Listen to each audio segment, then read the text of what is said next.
여러분, 미국 서부의 LA 쪽으로 가면은 디즈니랜드라고 있는데 아마 가보신 분들도 많이 계실 겁니다. 우리나라의 에버랜드하고 비슷한 데인데 에버랜드보다는 좀 더 크더라고요. 아주 유명한 세계적인 관광지입니다. 근데 여기 이제 이 창업자가 웰트 디즈니라고 하는 사람이에요. 디즈니랜드 자기 이름 따라가지고 그래 했는데, 이 사람은 어릴 적에 아주 그림 그리는 걸 참 좋아했는데요. 집이 너무 가난해가지고 아침에는 새벽에 신문 배달하고 점심때는 학교 매점에서 또 아르바이트하고 주말에는 뭐 세차장 가서 아르바이트를 하고 이래가 돈을 벌어가지고 그림 그리는 재료를 사서 그림을 그리고 그랬어요. 이 사람이 고등학생 시절에요, 만화가로 성공하겠다는 결심을 하고 그림 그리기에 몰두하다가 고등학교 졸업 후에 결혼을 하고 만화를 그리면서 생계를 이어갔습니다. 그런데 그림 그리는 소질이 없다, 이런 이유로 해고를 당하게 됩니다. 그러니까 결혼해서 하는데 해고를 당하니까 눈물을 흘리면서 뭐 쫓겨날 수밖에 없고, 6개월 동안 방세를 못 주니까 그 집에서도 또 쫓겨나게 되고 갈 데가 없는 거예요. 그래서 이 청년이 믿음이 있으니까 교회에 와서 눈물로 하나님 앞에 그 젊은 청년이 기도를 하고 있었어요. 목사님이 이렇게 보니까 한 젊은 사람이 와서 눈물로 기도를 한단 말이야. 그래서 무슨 사연이 있습니까? 물어봤어요. 물어봤더니 쭉 자기 얘기를 합니다. 내가 이렇게 돼서 지금 올 때 갈 데 없고 나는 완전히 실패한 자가 됐습니다. 그러니까 목사님께서 참 딱하단 말이에요. 부부지간에 가정 결혼도 했는데, 그러니까 이제 우리 교회 창고가 좀 비어 있으니까 거기다가 대충 침대 놓고 그냥 어디 갈 때 생길 때까지 그냥 살만하면 좀 살아라. 그래 이제 그 자기 교회 창고를 빌려준 거, 흙강 같은 거 이걸 빌려준 거예요. 그냥 거기 와서 사는데, 거기 사는데 그 우리나라도 옛날에 그랬지만은 쥐가 얼마나 많은지, 쥐가 우리 어릴 때 학교에서 쥐꼬리 가져와라 하면 막 쥐 못 잡으면은 무뿌리 있잖아요. 무뿌리를 잿더미에다가 비비면 꼭 쥐꼬리 같아. 그거 가져가고 말이야 그랬잖아요. 여기도 옛날이니까 이 쥐꼬리가 많았단 말이에요. 뭐 1950년대니까. 그래가지고 이제 쥐가 많았단 말이에요. 그러니까는 침대에 누워서 보면 저쪽 쥐가 왔다 갔다 하고 생쥐들이 왔다 갔다 고개를 내밀고 먼저 이렇게 한단 말이에요. 그래서 이 사람 번뜩 생각하기를, 생쥐를 만화의 주인공으로 한번 해보자, 이런 생각이 난 거예요. 그러면 아마 우리처럼 가난하고 어려움 당하는 사람들에게 위로가 될 거다. 그래서 저 생쥐의 천진한 모습을 보여주자. 그래서 아내에게 말하니까 그거 참 좋은 생각입니다. 그러면 그 생쥐 이름을 미키로 합시다. 미키. 그래서 세계 최초의 동물 캐릭터로 미키 마우스가 탄생한 겁니다. 25살에 이 사람은 자신의 이름을 따라서 월트 디즈니 컴퍼니라고 하는 회사를 창설합니다. 그래서 이 회사를 창업을 하고 디즈니랜드를 세우는 꿈을 이루기 위해서 설계를 하기 시작했어요. 그래서 그가 설계를 했습니다.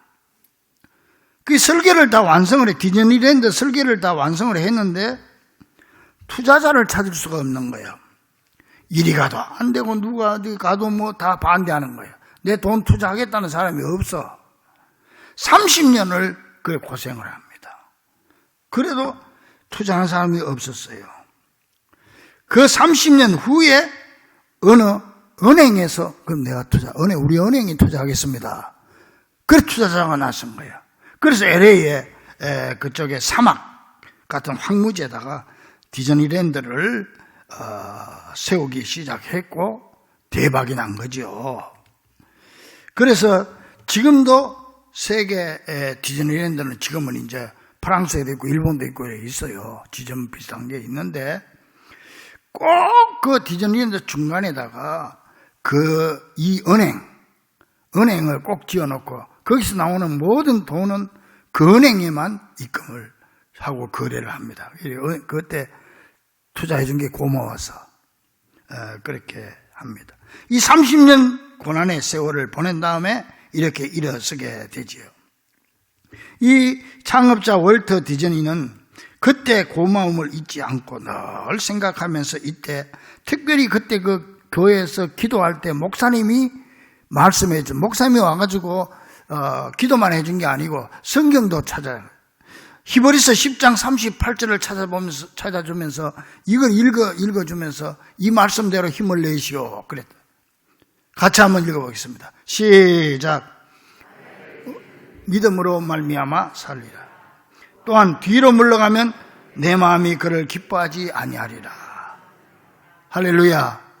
목사님이 그때 읽어준 이 말씀을 다 가슴에 새기고 힘들 때마다 뒤로 물러가면 하나님이 기뻐하지 않아. 응?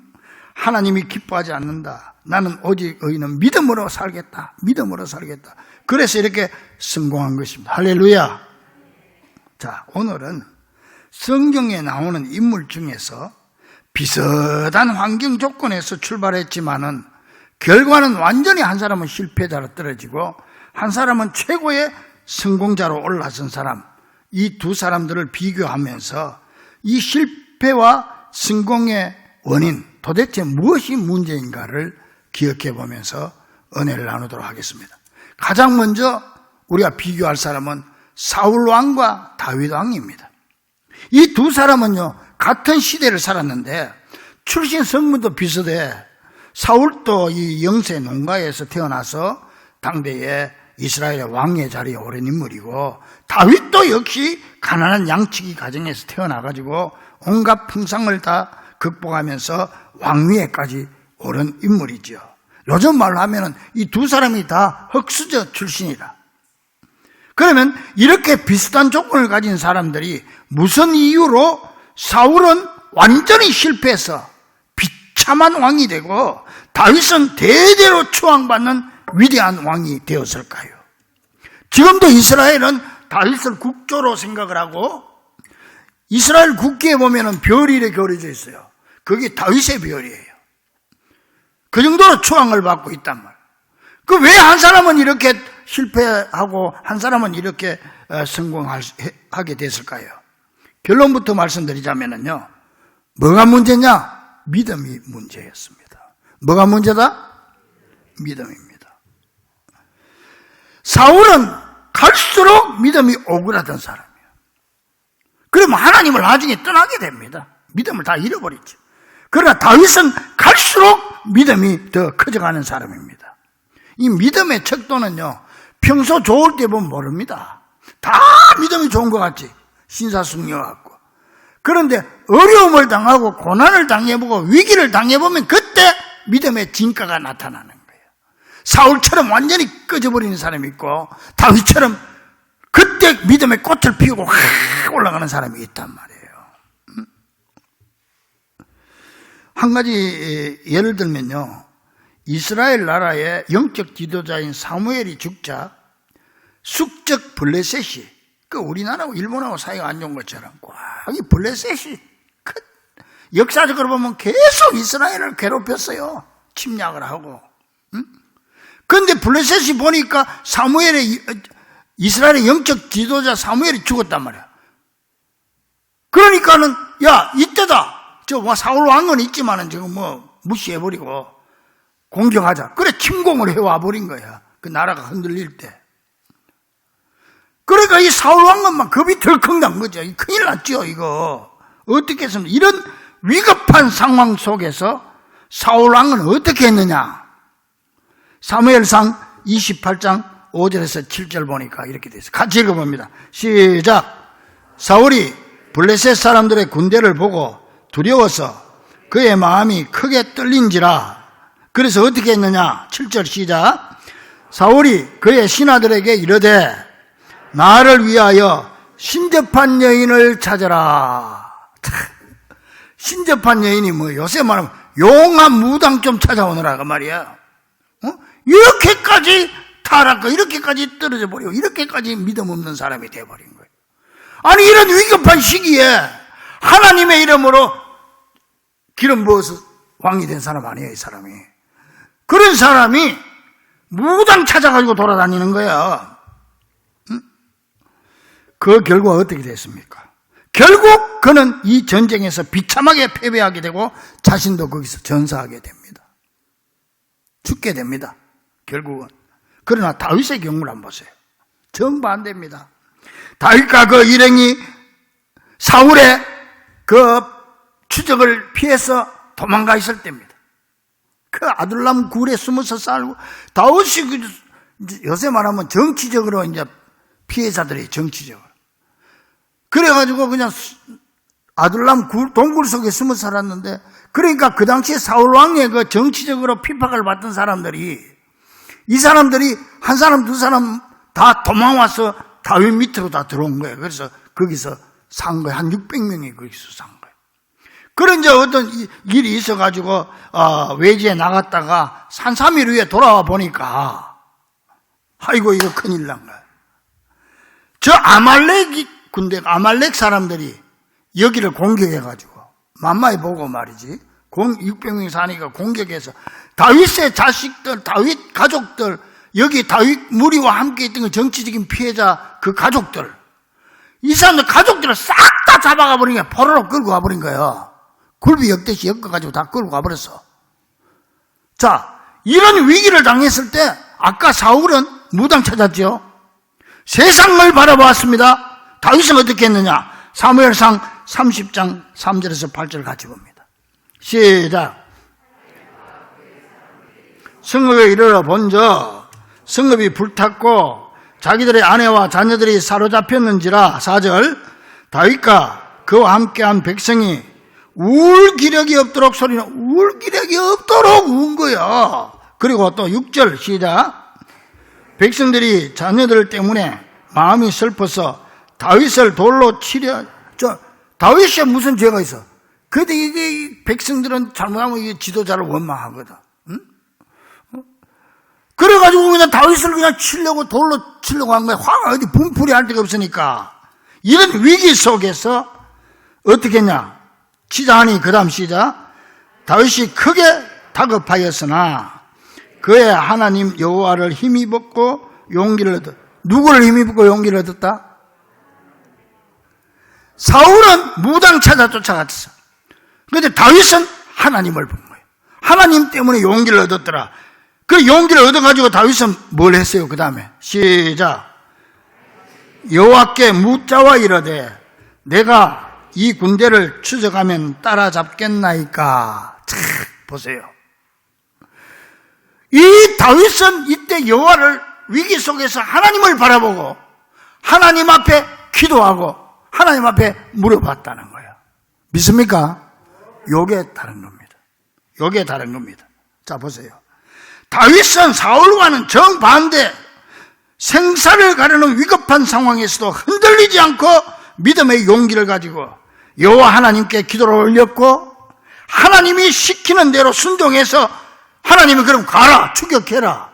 추격해가지고 가족들하고 다 빼앗긴 거 다 그대로 찾아오지 않습니까? 그래가지고 그로 말미암아서 이 다윗이 나중에 하나님 이 이스라엘 나라의 왕의 자리에까지 올라가게 되는 거예요. 그때 있던 그 600명 그 사람들, 이 정치적으로 피해를 입은 사람들이 뭉쳐가지고 가서 다윗을 왕으로 세워서 이스라엘의 국조가 되는 거죠.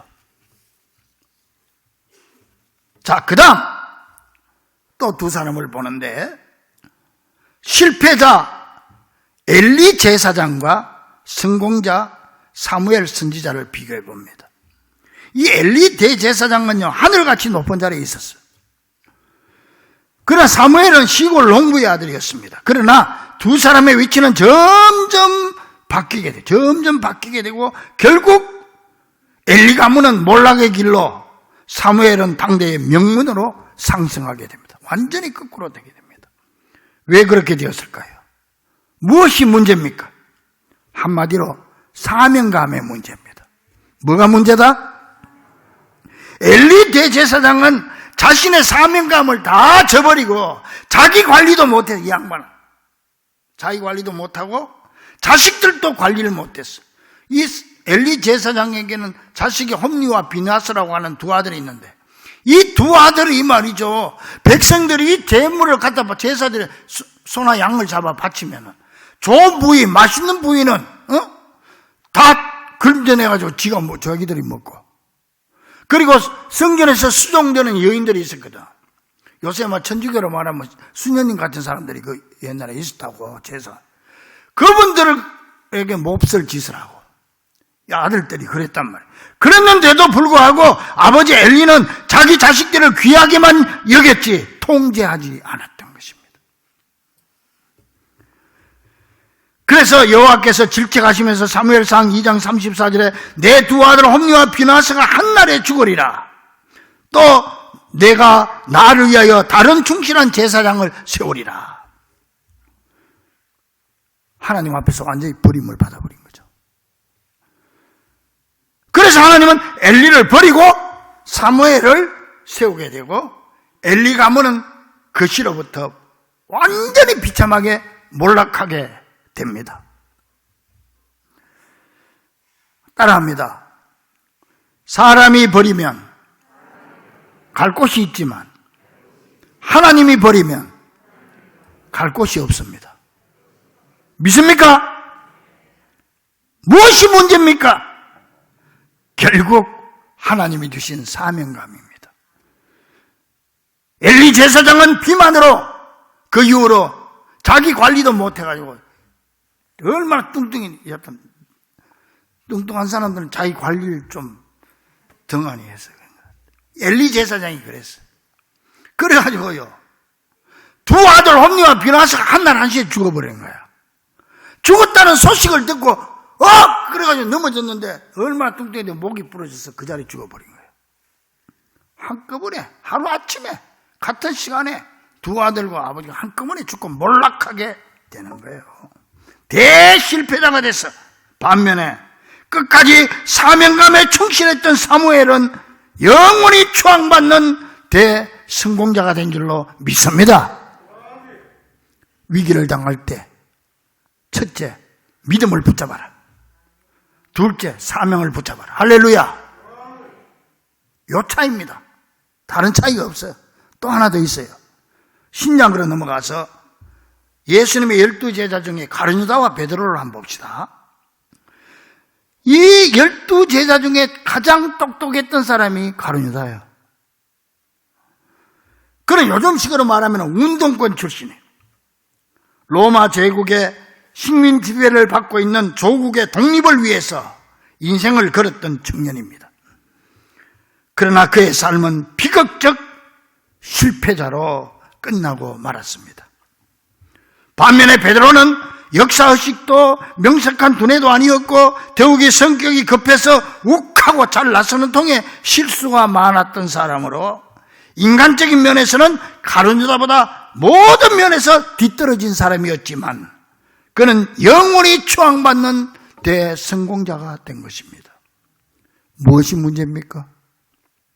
무엇이 문제여서 이 사람들을 이렇게 거꾸로 갈라놓았습니까? 한마디로 신앙의 본질의 문제입니다. 뭐의 문제다? 신앙의 본질. 여러분, 가룟유다는 영리했지만은 본질에서 벗어난 사람이에요. 그래서 인간적인 생각으로 예수님을 따랐죠. 인간적인 생각으로 예수님을 따르는 것은 엄밀한 의미에서 신앙이 아닙니다. 신념입니다. 이 가룟유다는 신앙으로 예수님 따른 게 아니고 신념으로 따른 겁니다. 요즘 많은 교인들이 신념과 신앙을 혼돈해요. 신념으로 교회 나오면서 자기가 신앙으로 나오는 줄 착각하고 있어. 신앙은 자기를 버리는 거예요. 신념은 자기 생각이에요. 따라서 신앙의 사람은 하나님의 뜻대로 말씀대로 순종하는 사람이지만 신념의 사람은 자기 생각을 앞세우는 사람이에요. 따라서 신앙의 사람은 아주 온순하고 온유하고 부드러운 사람입니다. 그러나 신념의 사람은 매우 똑똑합니다. 완전히 거꾸로입니다. 여러분 보세요. 이 가룟 유다는 신앙이 아니고 신념의 사람이었습니다. 그래서 내가 만든 하나님을 상자 속에 집어넣고 필요할 때 꺼내 쓰고, 하나님 필요할 때 뚜껑 열고, 하나님 이것 좀 도와주세요, 저것 좀 도와주세요, 이것 주세요, 저것 주세요 하고 뚜껑 닫고, 내 마음에 안 들면 가차 없이 내 던져버리는 사람, 이게 가룟 유다죠. 그는 단지 예수님의 능력을 이용해서 조국의 독립을 쟁취하려고 하는 의도로 예수님을 따랐고, 돈을 예수님보다 더 사랑했으므로 자신의 기대에 어긋나자 여지없이 예수님을 배신하게 되고, 결국은 자살로 생을 마감하는 역사상 최악의 실패자가 된 것입니다. 이 운동권에 있는 사람들이 자살을 잘해. 우리나라도 그렇고 예수님 시대에도 그랬어. 자살로 끝내버리는 거예요. 여러분, 신앙은요, 넓이의 세계가 아니고 깊이의 세계입니다. 믿습니까? 깊이 들어가야 돼요. 본질로 들어가야 된단 말이에요. 본질로. 본질을 깨닫지 못한 채 인간적인 생각과 방법에 매여가지고 얄팍한 계산으로 머리 돌리면서 살아가는 인생. 신앙의 본질로 들어가지 못하고 변두리에서만 빙빙 도는 사람. 이런 사람들은 진정한 성공과 행복을 누릴 수 없다는 사실을 우리 오늘 가룟 유다를 통해서 깨달을 수가 있는 거예요. 여러분,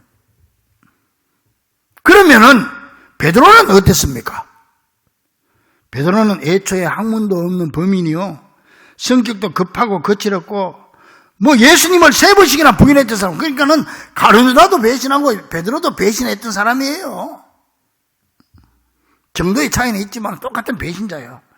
이런 베드로가 대사도로 변모할 수 있었던 것은 어떠한 경우에도 신앙의 본질만은 변함없는 사람이었기 때문입니다. 그래서 베드로는요, 예수님을 부인한 그 시간에 바로 본질로 들어갑니다. 그러니까 우리가 신앙생활 하다 보면은 어긋날 수가 있어요. 잠깐 깜빡할 수가 있어요.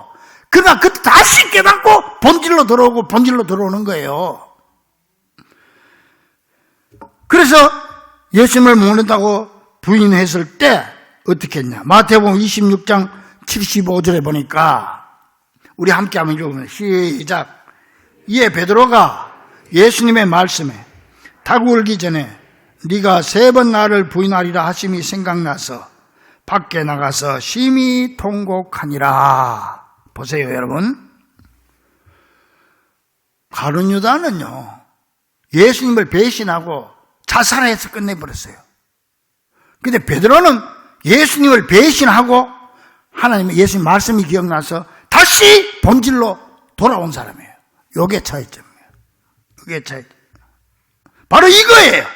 우리가 잠시 헛눈을 팔았더라도 즉시 본질로 돌아오고 하나님의 말씀을 기억하고 베드로처럼 예수님을 바라보면 당신의 사랑으로 다 덮어주시고 반드시 이렇게 세워주실 줄 믿으시기를 간절히 축원합니다. 하나님은 돌아오는 자를 절대 배척하지 않습니다. 탕자의 아버지처럼 끌어안아줍니다. 이미 용서해놓고 기다리고 계시는 거예요. 그래서 우리는 세상 살다 보면은 가끔씩 깜빡깜빡할 수도 있어. 주님을 떠날 수도 있어. 너무 힘들고 어려우니까. 그러나 그때마다 다시 본질로 돌아가고 본질로 돌아가야 돼. 믿습니까? 가정생활도 마찬가지예요. 부부지간에도 다툴 때도 있지만 본질로 들어가야 돼. 항상 본질을 회복. 이게 회개하는 거예요. 여러분, 회개한다고 하는 말이요, 헬라어로 원어로 보면은요, 메타노야라고 하는 이 말이 무슨 말이에요? 방향전환이라는 뜻이에요. 유턴하는 거예요. 유턴. 자동차 유턴하는 게 회개하는 거예요. 그래서 이 베드로는 나갔다가 다시 유턴해서 돌아온 거예요. 예수님 품으로 돌아와서.